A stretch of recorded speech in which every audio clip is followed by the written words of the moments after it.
ખાતે કેન્દ્રીય અનામત પોલીસ દળ દ્વારા શૌર્ય દિવસની ઉજવણી 1965ના યુદ્ધના શહીદોને અપાઈ શ્રદ્ધાંજલિ. કચ્છ જિલ્લાની આંતરરાષ્ટ્રીય સરહદ પર આવેલી ઐતિહાસિક સરદાર પોસ્ટ ખાતે કેન્દ્રીય અનામત પોલીસ દળ દ્વારા ગૌરવપૂર્ણ શૌર્ય દિવસની ઉજવણી કરવામાં આવી હતી.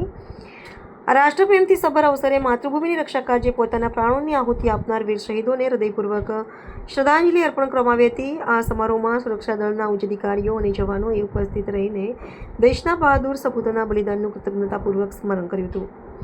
આ શૌર્ય દિવસનો ઇતિહાસ ભારતીય સૈન્ય પરંપરામાં અત્યંત ગૌરવપ્રદ છે. વર્ષ 1965ના યુદ્ધ દરમિયાન પાકિસ્તાની લશ્કરે કચ્છની સરદાર પોસ્ટ પર અચાનક અને ભીષણ હુમલો કર્યો હતો. તે સમયે ફરજ પર તૈનાત કેન્દ્રીય અનામત પોલીસ દળની ટુકડીએ અદમ્ય સાહસ અને વીરતાનો પરિચય કરાવીને દુશ્મનની સેનાને જડબાતોડ જવાબ આપ્યો હતો.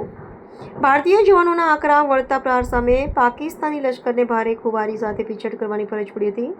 ઐતિહાસિક અને નિર્ણાયક લડાઈમાં દુશ્મન દેશના 34 સૈનિકો માર્યા ગયા હતા, જ્યારે ભારત માતાના 7 બહાદુર જવાનોએ શહીદી વહોરી હતી.